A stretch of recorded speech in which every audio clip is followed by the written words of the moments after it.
Hello future doctors, welcome back to my channel. I hope आप लोग ठीक हो गए और अच्छे से पढ़ाई कर रहे होगे।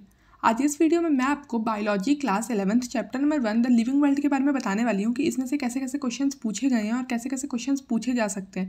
वीडियो को लास्ट तक देखना, वीडियो बहुत इंपॉर्टेंट होने वाला है। इससे आपको ये पता चलेगा कि कौन से टॉपिक में से कैसे पढ़ना है, कैसे क्वेश्चंस पूछे जा सकते हैं। तो ये रहा हमारा प्यारा सा chapter number 1 the living world. Video start करने से पहले मैं आपको एक चीज़ बताना चाहती हूँ कि यहाँ पे मैं आपको चैप्टर एक्सप्लेन नहीं करने वाली, बस आपको चैप्टर का ओवरव्यू देने वाली हूँ कि चैप्टर क्या है, किस बारे में है, आपको कैसे पढ़ना है, कौन कौन से टॉपिक बहुत ज़्यादा इंपॉर्टेंट है, कैसे क्वेश्चन पूछे जाते हैं।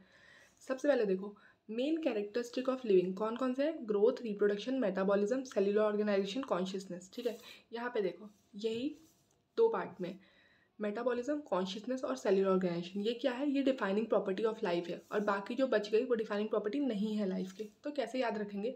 मम्मी क्यूट सी, मेरी मम्मी क्यूट सी है, मम्मी क्यूट सी, मेटाबॉलिज्म, कॉन्शियसनेस, सेल्युलर ऑर्गेनाइजेशन। अगर पेपर में क्वेश्चन आता है कि बताओ कौन कौन से डिफाइनिंग प्रॉपर्टी है लाइफ के, तो आपको ट्रिक याद है मम्मी क्यूट सी, तो आप टिक कर दोगे आराम से।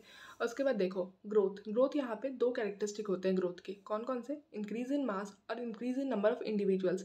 अगर पेपर में क्वेश्चन आता है कि बताओ कौन कौन से कैरेक्टरिस्टिक है ग्रोथ के, ए ऑप्शन पे लिखा है increase in mass, B option पे लिखा है increase in number of individuals, C पे लिखा है बोथ ए एंड बी, तो आप कौन सा कर दोगे? बोथ ए एंड बी, क्योंकि आपको ग्रोथ के दोनों कैरेक्टरिस्टिक याद है। और उसके बाद ग्रोथ यहाँ पे दो तरीके के होते हैं, इंट्रिंसिक ग्रोथ, एक्सट्रिंसिक ग्रोथ। इसमें एक बहुत इंपॉर्टेंट बात जो आपको याद रखनी है वो क्या है, सुनो। वैसे तो ग्रोथ डिफाइनिंग प्रॉपर्टी नहीं होता है लाइफ का, लेकिन अगर हम इंट्रिंसिक ग्रोथ की बात करें तो ये डिफाइनिंग प्रॉपर्टी होता है। देखो यहाँ पे लिखा है this is the defining property of life. तो पता चल गया आपको कैसे पढ़ना है।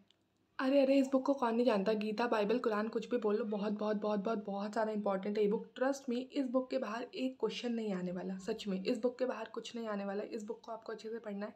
एक बार, दो बार, तीन बार, चार बार, पाँच बार, छः बार, हज़ार बार, जितनी बार पढ़ सकते हो, जितनी बार आपके पास टाइम है, जितनी बार आपसे हो सकता है उतनी बार आप इस बुक को पढ़ो।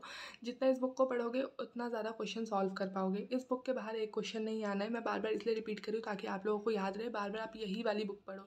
अगर आपने इस बुक को इग्नोर किया ना, सच में अगर आपने इस बुक को इग्नोर किया ना, वार्निंग समझ लो इस चीज़ को, तो ख़त्म, टाटा बाय बाय, भूल जाओ, सच में भूल जाओ। इस बुक को इग्नोर किया तो ख़त्म। प्लीज़ प्लीज़ प्लीज़ मेरी रिक्वेस्ट है ये आप लोगों से, इस बुक को इग्नोर मत करना।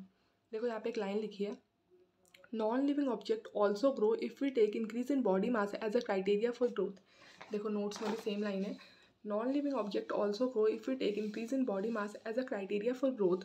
मैं आपको ये नोट्स इसलिए दिखा रही हूँ ताकि मैं आपको बता सकूँ कि कंप्लीट एनसीईआरटी है इस नोट्स में, कुछ भी मिस नहीं है, सब कुछ है। एक एक लाइन, एक एक एग्जाम्पल, एक एक वर्ड। अगर मतलब कोई लाइन इंपॉर्टेंट है ना एनसीईआरटी की, तो मैंने पूरी पूरी लाइन लिखी है, बिल्कुल एनसीईआरटी वाली वर्डिंग में एनसीईआरटी वाला ही लाइन लिखा है। देखो यहाँ पे अब दूसरी चीज़ है रिप्रोडक्शन। पहले मैंने यहाँ पे रिप्रोडक्शन की डेफिनेशन लिखी है, उसके बाद इसके दो केस लिखे हैं, मल्टी सेल्यूलर और यूनिसेल्यूलर। और उसके बाद देखो यहाँ पे there are many organisms which do not reproduce. कुछ ऑर्गेनिजम्स होते हैं जो रिप्रोड्यूस नहीं कर सकते हैं। कौन कौन से? म्यूल्स, स्टेराइल वर्कर बी और इनफर्टाइल ह्यूमन कपल। अगर आपके पास पेपर में क्वेश्चन आता है कि बताओ कौन सा ऑर्गेनिज्म रिप्रोड्यूस नहीं कर सकता है, तो आप इसमें से कोई एक अगर ऑप्शन में होगा तो टिक कर दोगे। और उसके बाद यहाँ पे देखो reproduction is of two types, दो टाइप के होते हैं। पहला होता है एसेक्सुअल रिप्रोडक्शन, उसमें पहले तो मैंने डेफिनेशन लिखी है। उसके बाद देखो ये जो लिखा हुआ है ना, by asexual spores, by budding, by fragmentation, ये चीज़ें आपके ऐसे मैचअप में आ सकती है। मैच द कॉलम में इस टाइप, मतलब ये वाली जो चीज़ है ना, ये उस वाले क्वेश्चन के फॉर्म में पूछा जा सकता है, तो प्लीज़ इसको याद रखना। ए सेक्शुअल रिप्रोडक्शन के बाद आता है हमारा सेक्शुअल रिप्रोडक्शन, जिसमें सिर्फ डेफिनेशन लिखी हुई है, आपको ये डेफिनेशन अच्छे से याद रखनी है। उसके बाद आता है मेटाबॉलिज्म। मेटाबॉलिज्म में दो पॉइंट जिसमें से क्वेश्चन बन सकते हैं, कौन कौन से वो सुनो। पहला है ये वाला, no non living object exhibit metabolism. आपको एक क्वेश्चन दे देंगे कि बताओ इसमें से कौन सी स्टेटमेंट ट्रू है। ठीक है, तीन आपको फॉल्स स्टेटमेंट लिख के दे देंगे, एक आपको ये स्टेटमेंट लिख के दे देंगे। अगर आपको ये लाइन याद रहेगी तभी तो आपको पता चलेगा कि हाँ ये स्टेटमेंट ट्रू है, तो आपको ये लाइन याद रखनी है, no non living object exhibit metabolism. उसके बाद ये वाली लाइन देखो, isolated metabolic reaction in vitro are not living things. Living things नहीं होते बट श्योरली लिविंग रिएक्शन होते हैं। आपको ऐसे ही पेपर में क्वेश्चन दे देगा कि बताओ इसमें से कौन सा स्टेटमेंट ट्रू है। ठीक है, तीन तो आपको फॉल्स स्टेटमेंट लिख के दे देंगे, एक आपको ये वाला लिख के दे देंगे। बट अगर सोचो इसमें नॉन लिविंग लिखा हो, पेपर में नॉन लिविंग रिएक्शन लिखा हो, तो ये स्टेटमेंट भी गलत हो जाएगी ना। समझ रहे हो मैं क्या बोलना चाहती हूँ? आप लोग जल्दीबाजी में पढ़ोगे पर आप ये चीज़ में कंफ्यूज हो जाओगे पेपर में कि यार लिविंग लिखा था या फिर यहाँ पे नॉन लिविंग लिखा था। तो आपको ये लाइन अच्छे से याद रखनी है। छोटी छोटी चीज़ों में अगर आप कंफ्यूज हो जाओगे तो आपके 4 नंबर चले जाएंगे पेपर में। एक क्वेश्चन गलत मतलब 4 नंबर खत्म। तो आपको एक से छोटी छोटी बातें याद रखनी की, हाँ जैसे देखो यहाँ पे नॉन लिविंग है, यहाँ पे लिविंग है, एक ही पैराग्राफ में दो लाइन लिखी हुई है, तो आप यहाँ पे कंफ्यूज हो सकते हो। तो आपको एक एक लाइन अच्छे से पढ़ना है ताकि आप पेपर में कंफ्यूज ना हो। अब इस वाले पेज में देखो है कॉन्शियसनेस। वैसे तो इसका पूरा पैराग्राफ इंपॉर्टेंट है, एनसीईआरटी में जो भी लिखा है एक एक लाइन इंपॉर्टेंट है, लेकिन लास्ट में एक लाइन देखो लिखी हुई है, human being is the only organism who is aware of himself self conscious. Human being एक इकलौते ऑर्गेनिज्म होते हैं जो सेल्फ कॉन्शियस होते हैं, ये बात हम याद रखेंगे। उसके बाद देखो आता है डाइवर्सिटी इन लिविंग वर्ल्ड। एक लाइन लिखी हुई है एनसीईआरटी में, the number of species that are known and described range between 1.7 to 1.8 million. बच्चे पेपर में कंफ्यूज हो जाते हैं, यार मिलियन था बिलियन था क्या था, नहीं, अच्छे से याद रखना है, कोई कंफ्यूजन नहीं है इस एग्जाम में, कोई कंफ्यूजन नहीं होनी चाहिए, डॉक्टर बनना है आप लोगों को, ठीक है। तो याद रखेंगे 1.7 to 1.8 मिलियन है।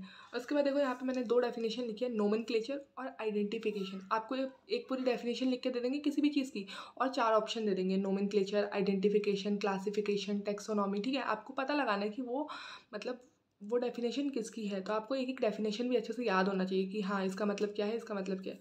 उसके बाद देखो यहाँ पे 2 फुल फॉर्म्स दिए हुए हैं, ICPN और ICZN। तो फुल फॉर्म्स भी आ सकते हैं पेपर में, इसको भी इग्नोर नहीं करना, लाइटली नहीं लेना है। यहाँ पे आपको रेड कलर से एक नाम लिखा दिखाई दे रहा होगा, 2 मिनट के लिए आप अपना नाम भूल जाना, लेकिन आप इनका नाम नहीं भूलोगे, ये है हमारे फादर ऑफ टेक्सोनॉमी।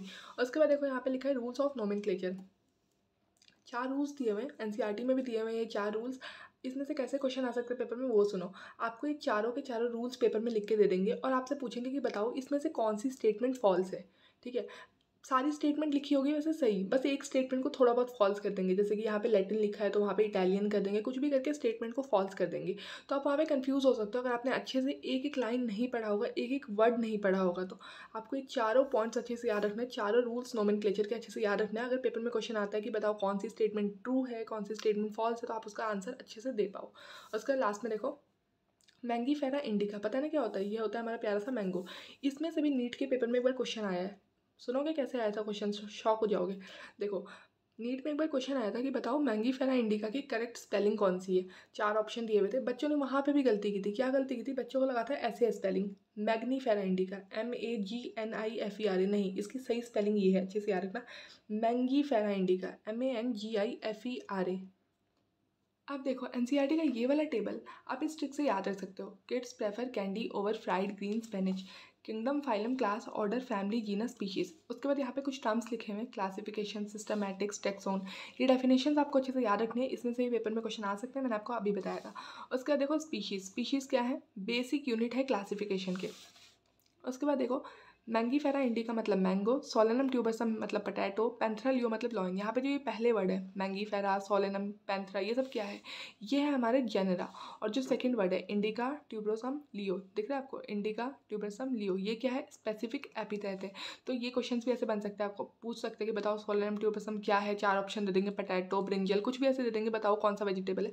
तो आपको ये याद होना चाहिए। अब देखो ये जितने भी है ना, kingdom, phylum, class, order, family, genus, species, इन सबको मैंने सिर्फ और सिर्फ 2 पेजेस में अपने वर्ड्स में अच्छे से लिखा है। जैसे ये बड़े बड़े पैराग्राफ्स हैं ना, इनको अपने वर्ड्स में लिखा है ताकि पढ़ने में ईजी हो। अब देखो मैं आपको एक एग्जांपल देती हूँ कि कैसा क्वेश्चन पूछ सकते हैं। वही वैसे ही जैसे मैंने आपको बताया था कि कौन सी स्टेटमेंट ट्रू है, कौन सी स्टेटमेंट फॉल्स है, बट आप कैसे कन्फ्यूज होगे वो सुनो। जैसे अब यहाँ पे एक लाइन लिखी हुई है, As we go higher from species to kingdom, the number of common characteristic goes on decreasing. But सोचो अगर पेपर में यहाँ पे इंक्रीजिंग लिखा हो और आप वहाँ पे कंफ्यूज हो जाओ कि यार इंक्रीजिंग था या डिक्रीजिंग था। समझ रहे हो मैं क्या बोलना चाहती हूँ, कि तुक्का मारने का टाइम नहीं है, चीज़ें एकदम क्रिस्टल क्लियर होनी चाहिए। इसलिए आप एनसीईआरटी बार बार पढ़ो ताकि ये छोटे छोटे कन्फ्यूजन ना हो और आप मतलब आप क्वेश्चन गलत ना करो। अगर यहाँ पे इंक्रीजिंग होगा और आप टिक कर दोगे तो आपके 4 नंबर तो गए।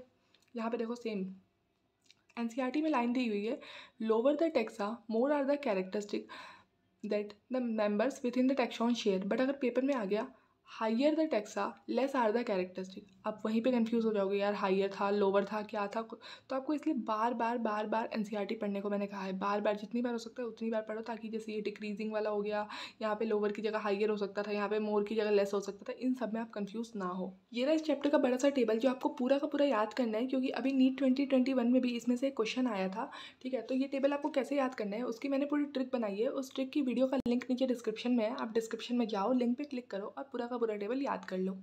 अब एक पैराग्राफ आ गया हर्बेरियम के बारे में। एनसीईआरटी में दिया हुआ है कि हर्बेरियम शीट क्या क्या कैरी करती है। पढ़ो क्या क्या कैरी करती है। The herbarium sheet also carry a label providing information about date and place of collection, English, local and botanical names, family, collectors name. ये सब हमें हर्बेरियम शीट कैरी करती है। हमें एनसीईआरटी में ये चीज़ बताई गई है। पेपर में क्वेश्चन आ गया कि बताओ हर्बेरियम शीट क्या कैरी नहीं करती है। अब हम वहाँ पर कन्फ्यूज़ हो जाएंगे क्योंकि हमने बस एक बार पढ़ लिया था यार, इतना लाइटली लिया था ना एनसीईआरटी को कि बस पढ़ लिया, हाँ हाँ हाँ ये सब हर्बेरियम शीट कैरी करती है। अब हम उसमें कन्फ्यूज़ हो गए कि यार ऐसी कौन सी चीज़ थी जो हर्बेरियम शीट कैरी नहीं करती है। इसलिए एनसीईआरटी की एक एक लाइन, एक एक वर्ड अच्छे से पढ़ना है। मैं बार बार इसलिए रिपीट करी हूँ ताकि आपको याद रहे लास्ट तक कि एनसीईआरटी को बिल्कुल इग्नोर नहीं करना है। तो अब क्वेश्चन आ गया कि हर्बेरियम शीट क्या क्या कैरी करती है। लोकल नेम कैरी करती है, देखो यहाँ पे लिखा हुआ था लोकल नेम्स। और उसके बाद डेट ऑफ कलेक्शन, देखो लिखा हुआ होगा डेट ऑफ कलेक्शन। उसके बाद नेम ऑफ कलेक्टर, देखो यहाँ पे कलेक्टर्स नेम। ठीक है, सिर्फ क्या कैरी नहीं करती herbarium sheet, height of the plant. वैसे यहाँ पे देखो एक और पैराग्राफ आ गया, एक और टॉपिक आ गया बोटैनिकल गार्डन के बारे में। 3 बोटैनिकल गार्डन दिए हुए हैं और उन सब की लोकेशन भी दी हुई है कि कहाँ कहाँ है। इंग्लैंड में है, इंडिया में है, लखनऊ में है, हावड़ा में है, जहाँ जहाँ है उन सब की लोकेशन दी हुई है। पेपर में क्वेश्चन आ गया कि बताओ Indian botanical garden and national botanical research institute कहाँ कहाँ है। हमें 4 ऑप्शन दे दिए। अगर हमने अच्छे से पढ़ा होगा कि हाँ कहाँ पे है, हमें अच्छे से 2 3 4 बार पढ़ा होगा तभी तो हम टिक कर पाएंगे ना कि हाँ इन दोनों जगह पे ये दोनों बोटैनिकल गार्डन है।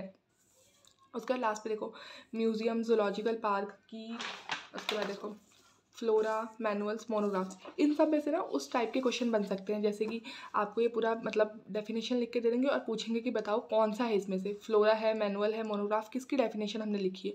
तो आपको ये सारे डेफिनेशन याद होने चाहिए। जैसे कि आपको लिख के दे देंगे कि ऐसी कौन सी चीज़ है जो इन्फॉर्मेशन कंटेन करती है सिर्फ एक टेक्सॉन के ऊपर। आपको 4 ऑप्शन दे देंगे, मैनुअल, मोनोग्राफ, फ्लोरा। आप वहाँ पर कन्फ्यूज़ हो जाओगे, इसलिए आपको एक एक डेफिनेशन अच्छे से याद करनी है।